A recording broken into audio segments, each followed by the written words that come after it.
You betcha. Blinds and draperies make huge impacts on how your home looks and feels. Blindappeal.com for life, for real. This is also our video segment, so we welcome our video audience. You can find this on YouTube, our channel there, and all that good stuff. Prater, our college football hour. This is kind of the first edition of the CFB hour that, we kind of say, okay, it's mid-January. We're talking college football every Wednesday. Where the heck are we going to go today, right? It's kind of one of those things. It is one of those things, but we can always come up with something. What we came up with today, we wanted to talk about the super seniors, 7 of them. Maybe talk about what their role could be, what our expectations are for them, how they're going to help this football team. Prater, and you guys correct me if I'm wrong, I think after this year, I think there's one more possibility of the super senior class after the COVID is completely done in college football. So this is the second to last super senior class at Boise State, and it's a big year, obviously, with the introduction of the 12-team CFP and Boise State's hopeful part in that tournament, and they're going to need their super seniors. Boise State's done a really nice job the last couple of years of cultivating super seniors and keeping the guys that can be high impact players. When this whole super senior thing started, go back and look a couple of years ago with the super senior class, there was a couple of good players, a couple of, I think, courtesy players is what I'll call them. Okay. And last year, Boise State absolutely hit a home run. Check out this list of super seniors last year. Riley Smith, Steph Cobbs, Billy Bowens, Cortez Hogans, Dimitri Washington, DJ Schramm, Garrett Kern, and Cade Beresford. Okay. Can you imagine the Boise State football team without all 8 of those guys or half those guys, or just take a couple of them out? Those were all high impact players. D Wash didn't really kind of pan out. Cortez Hogans didn't really pan out for whatever reasons. Everybody else was pretty much a home run. I know Cobbs and Bowens weren't exactly, the wide receivers living up to expectations. And that's what this conversation is all about, is living up to these expectations going into the 2024 season. But I thought last year's class of super seniors were pretty good. The previous 2 years, not so much. Uzo Osuji, Joe Velasquez, Octavius Evans, Brock Miller were some of the ones in the first class. I remember Octavius Evans. Okay, sure. 2022, not bad, but Will Farah, John Ojukwu, Davis Cutter, Kurt Rafdal, Caleb Biggers, Jared Reed, Shane Irwin, Tyree Jones, Roman Kafensis. That was a good class. Ezekiel Noah, and Divine Obacheri. It was a decent class. There were some misses in there, and there were some big-time home runs in there. Last year, I thought was pretty much all a home run ball game. I think this year, all 7 of these super seniors have a chance to be home runs. All right. Well, isn't there some news? We thought it could have been 8 super seniors. You found out today it was 7. Yeah, there was 8 players eligible for this super senior class. A wide receiver, Shea Whiting, who we know coaches loved last year, maybe as a potential slot wide receiver if he could get healthy down the road and do it that way. But he has decided to explore other opportunities according to Boise State, and is no longer going to be a super senior. He played like 40-plus games. I think he caught like 5-6 passes. He was not a big-time impact football player. So I know that they had some potential and hope that he could explode one season. But Shea Whiting, cross him off your list. The list is finalized. There are 7 super seniors that will play at Boise State this fall. Dalmas, Reed, Crow, Tubner, Callahan, Dooley, and Newton. I think that's a pretty rock-solid group. Only 1 or 2 offensive guys there. Crow, probably a third-string running back. Dooley, a starting left guard that Boise State absolutely needs. A couple of nice defensive players, and then the kicker, Dalmas. I think that's a pretty good class. I do too. I mean, what are your expectations, roles for these guys? You want to just go right down the list on this thing, Prater? Sure. I'll start. Jonah Dolmas, expectation all Mountain West / All-American level. Probably a captain. He had a banner outside the building last year, probably another one. I mean, I imagine Jonah Dolmas could even potentially have like a DJ Schramm, Riley Smith role last off season, right? Parade them out. They're the ones that do most of the events. Kind of a face of the team from a player standpoint. That's kind of my expectation of Jonah. If he isn't named a captain, I'm going to be very upset. I was very upset that he wasn't named a captain last year. This dude spells and reeks of captaincy. And of Jonah Dolmas, if they want to come up with an offensive captain, maybe an Ashton Genty, a defensive captain, whoever that they want to throw out there, and a special teams captain in Jonah Dalmas. I'd be very upset if he's not a captain next year. I'll fight you on one word there. You said All-American season. I don't think Boise State and Group of Five specialists will ever get true All-American love. We saw that this year with James Ferguson Reynolds. It's not like Jonah Dalmas is going to go out there and kick 43 of 44 field goals. He's going to do what he has to do, 15 of 15, 16 of 17, whatever that number is. And the All-American Awards season to season don't conclude career stats. They don't give career lifetime achievement awards when they pass out All-American Awards. So I'm going to scratch. This is going to sound weird, but I'm scratching the All-American talk from your conversation. That's my opinion. One of his expectations, though, for me, is to finish his career as the greatest kicker in college football history. I wonder what type of story nationally that will get. If Jonah Dalmas comes down to it where, hey, the Broncos are playing New Mexico this week, Jonah Dalmas needs 2 field goals made to break the NCAA record. I wonder if that's a national piece or nobody cares about a kicker. Nobody cares about a kicker. Nobody cares about a kicker. Sorry, Jonah Dalmas and family, but we do here in Boise. You're all one of our favorite players, but if they played New Mexico and he needs 2 kicks to break the record, it'll be a note at the bottom of a story. Prater, what about Markel Reed? Let's get to some of these other super seniors on our Blind Appeal College Football Hour. What are expectations reasonable for the long-time corner Markel Reed?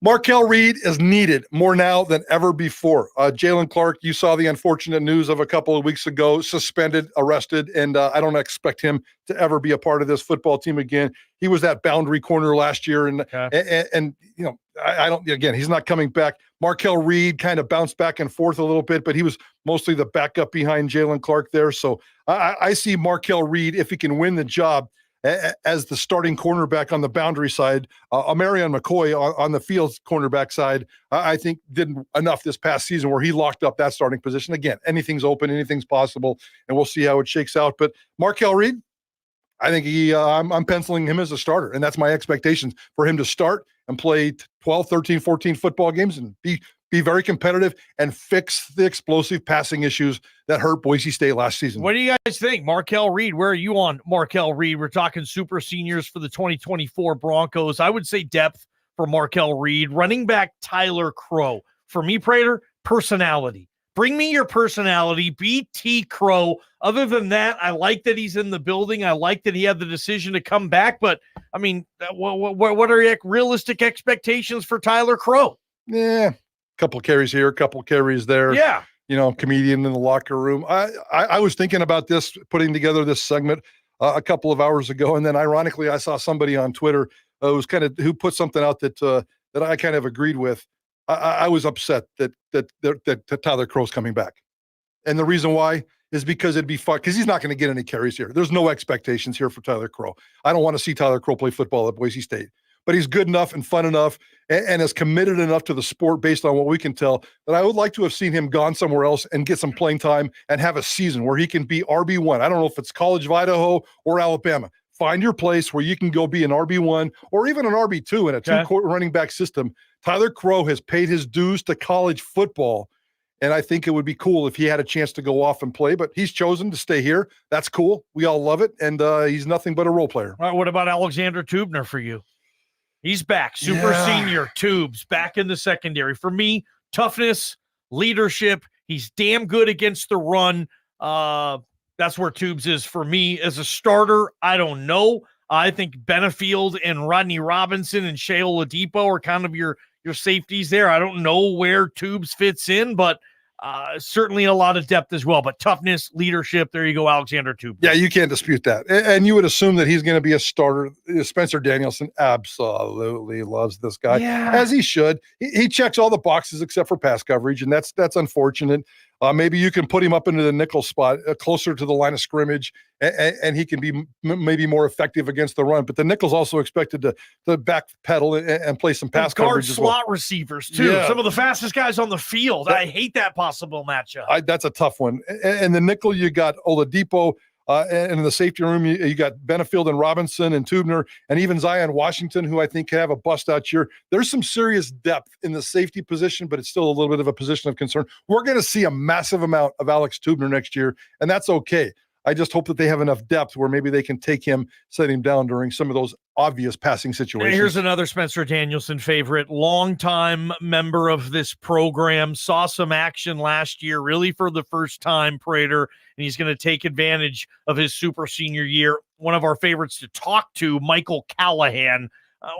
Expectations, hopes for the defensive lineman. Probably a backup role, and they did love him, but he never really emerged as a starter. You got Gums back at the nose tackle. That's going to be an obvious one.